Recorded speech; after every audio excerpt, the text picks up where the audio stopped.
Today, as we now begin the actual study of the whole scope of systematic theology, having done some introductory work in our first two sessions, I want to begin with the subject of revelation.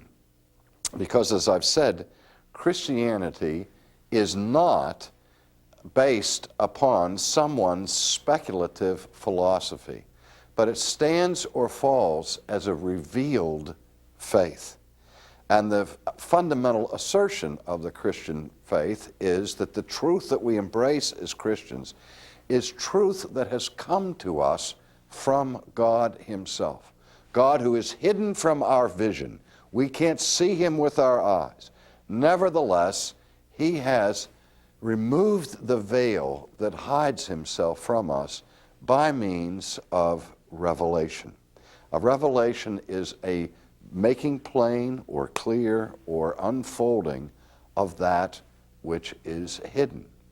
Now, in the study of theology, we make some distinctions about revelation, about different kinds of revelation, and one of the most important distinctions we make is the distinction between what is called general revelation and what is called special revelation.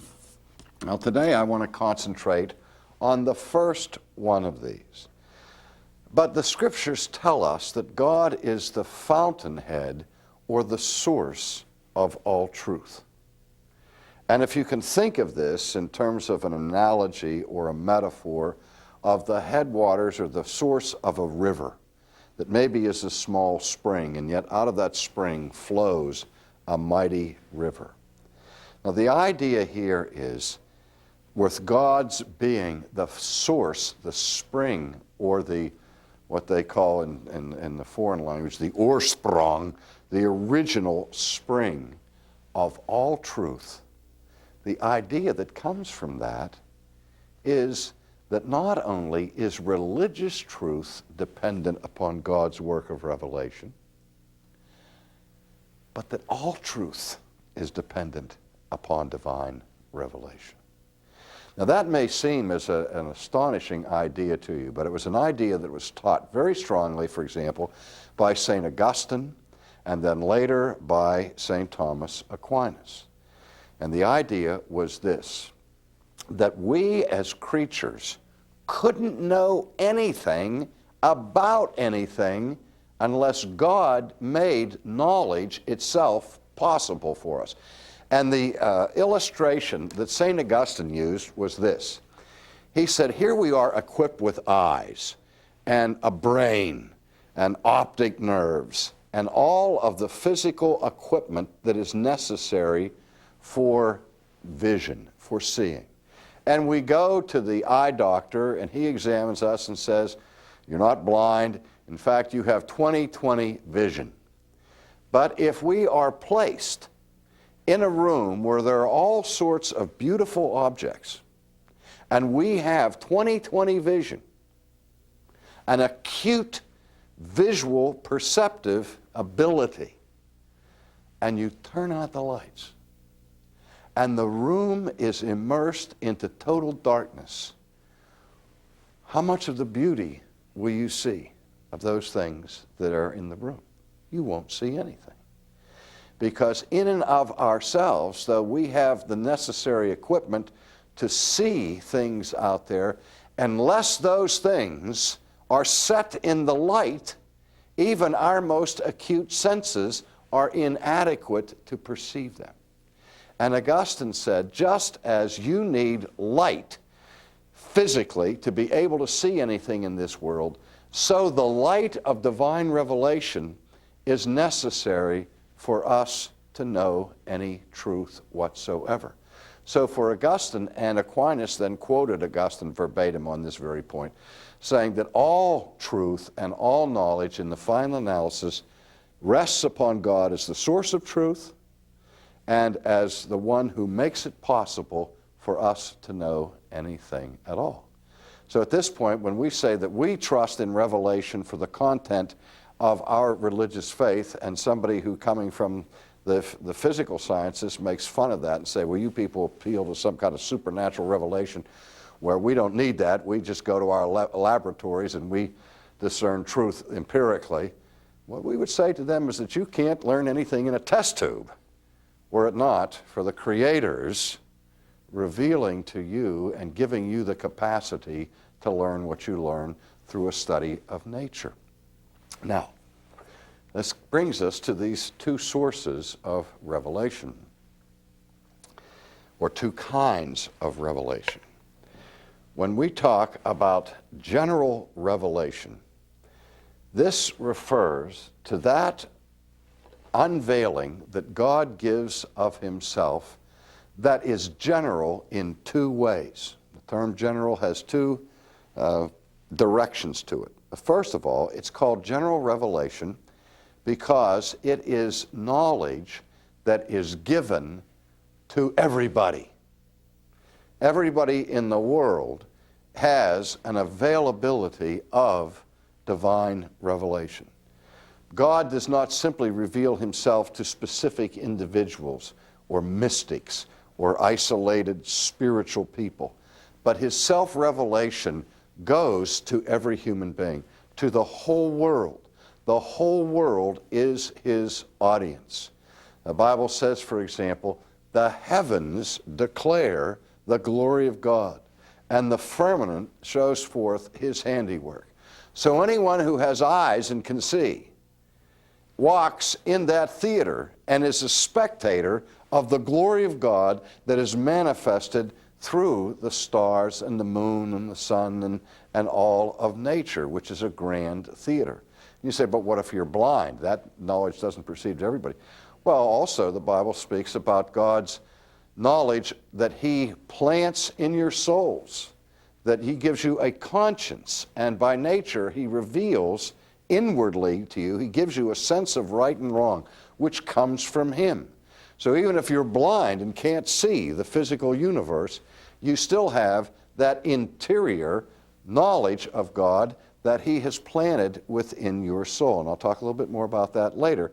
But for now, let's just say this, that the word general means that everyone is in the audience.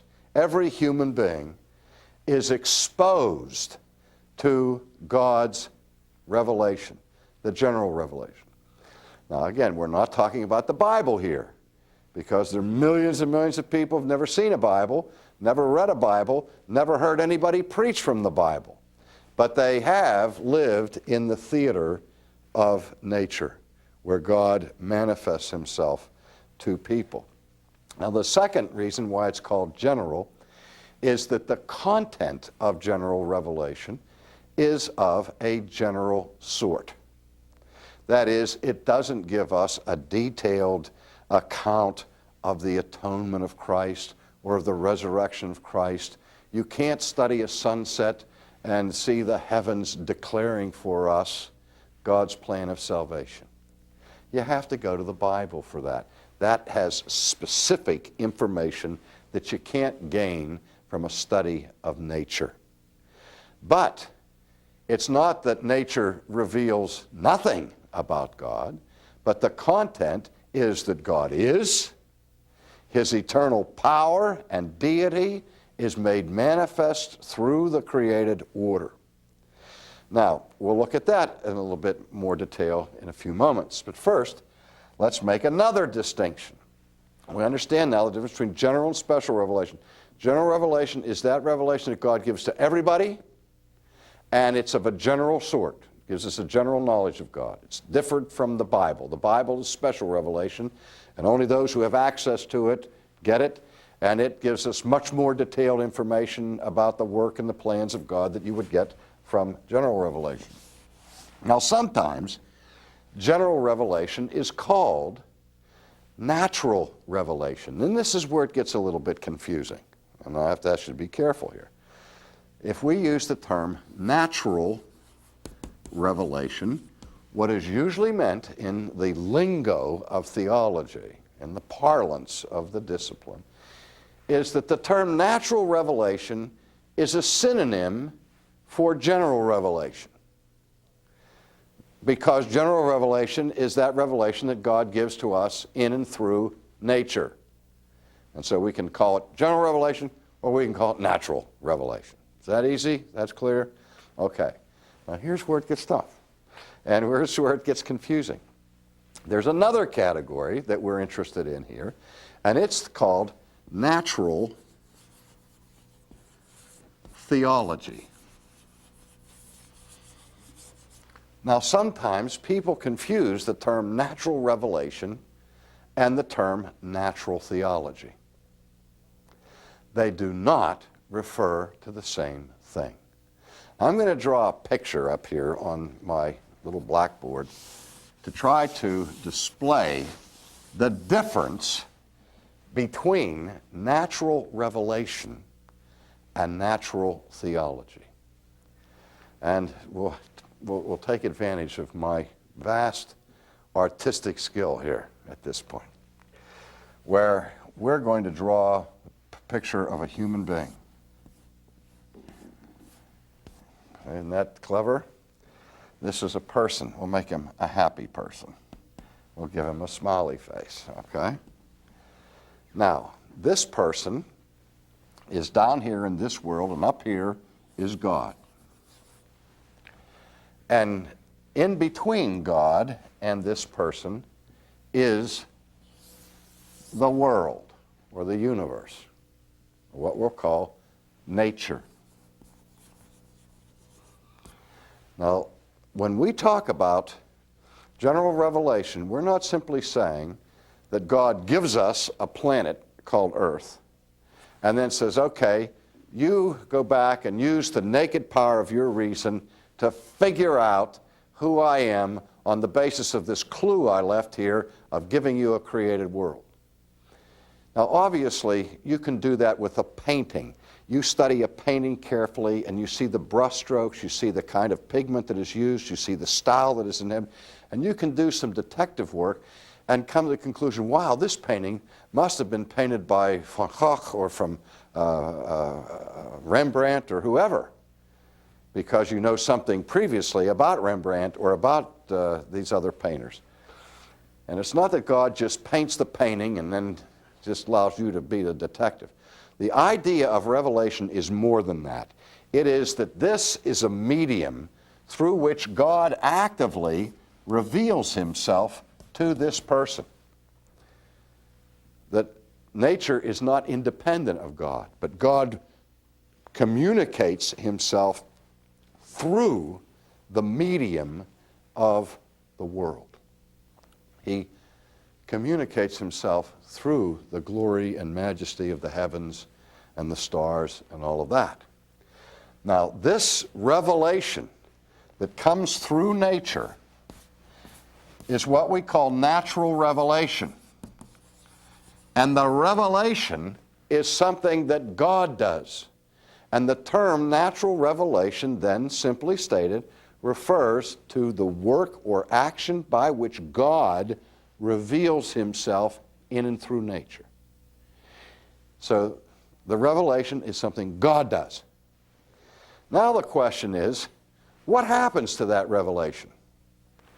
Here I am down here, who I am the target of that revelation. The question is, does that revelation that God gives ever get into my head? Does it ever give me knowledge of any kind? That's the question.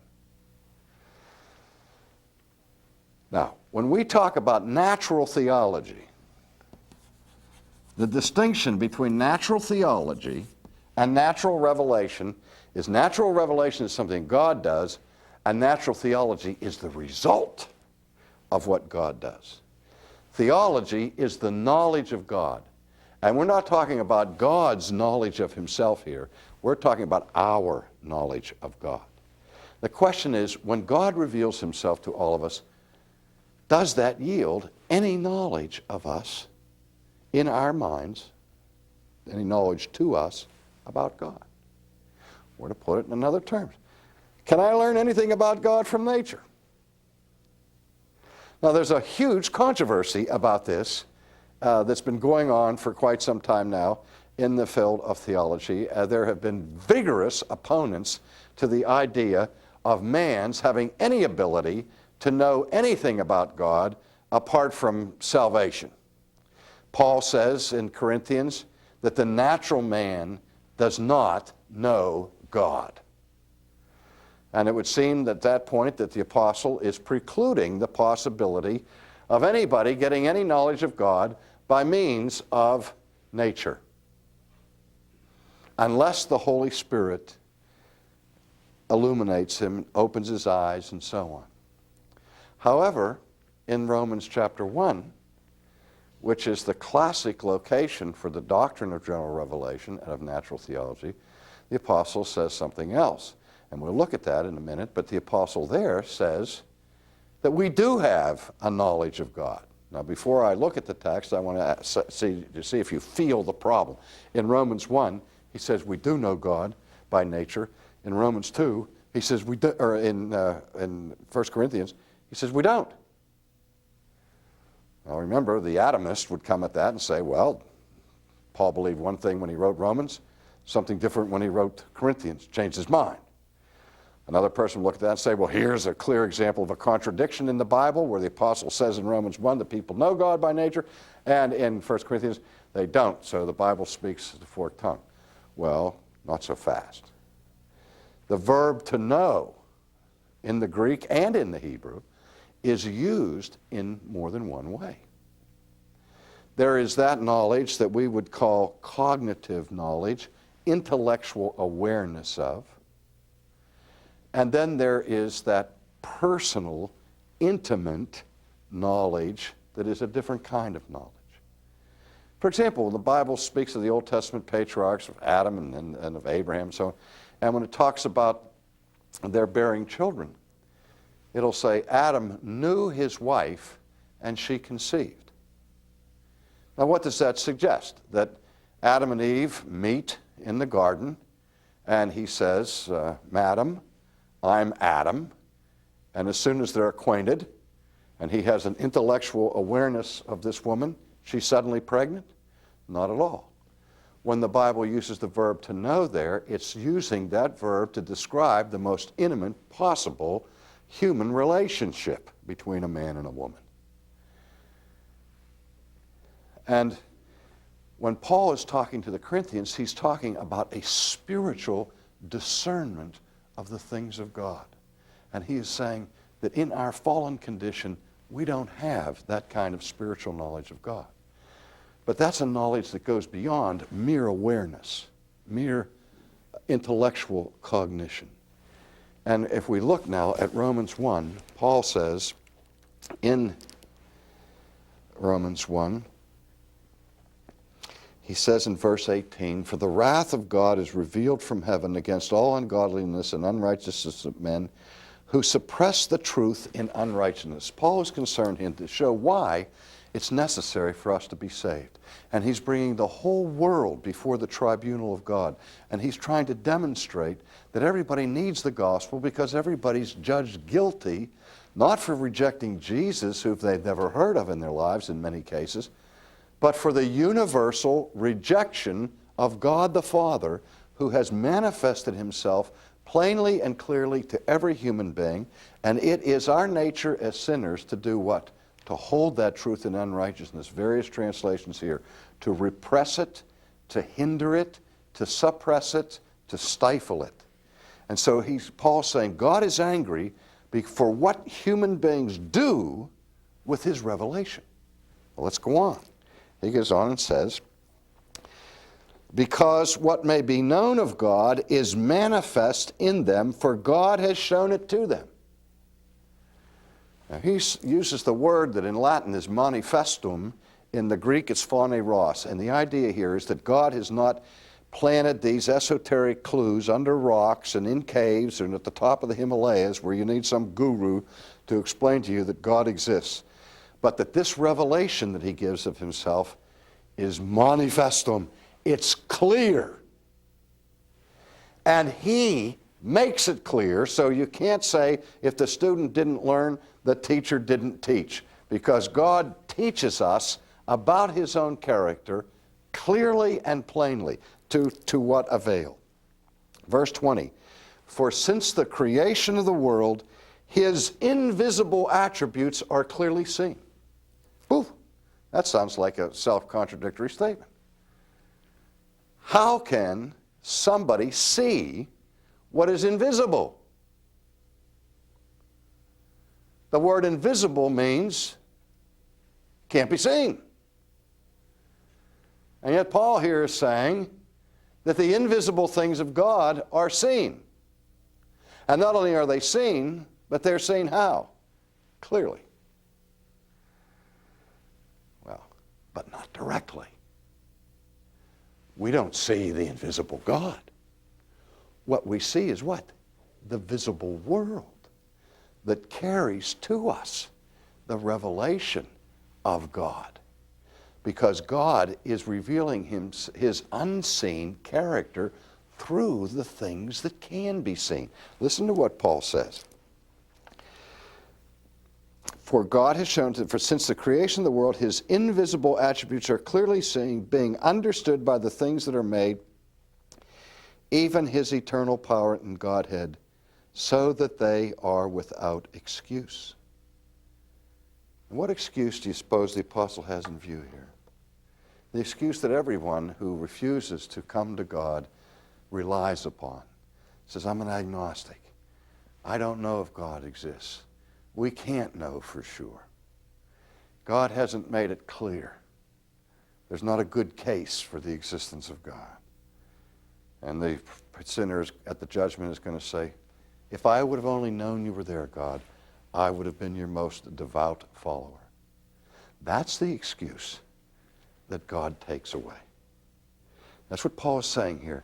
God has so clearly manifested himself through nature, and that revelation is clearly perceived, so that leaves man without an excuse. Now again, because, verse 21, although they knew God, they did not glorify him as God, nor were thankful, but became futile in their thoughts, and their foolish hearts were darkened. You see where Paul is saying here? He uses the participial form of the verb to know, and he says that they did know him. So in Romans 1, he says we know him in one sense. In 1 Corinthians, we don't know him in a different sense. But we know this much: his eternal power and deity is made clear to the whole world. And so there is not only a general revelation or a natural revelation, but there is also a natural theology. That natural theology gets all distorted and defective and all the rest, but it does not erase the knowledge of God that God gives to us through nature.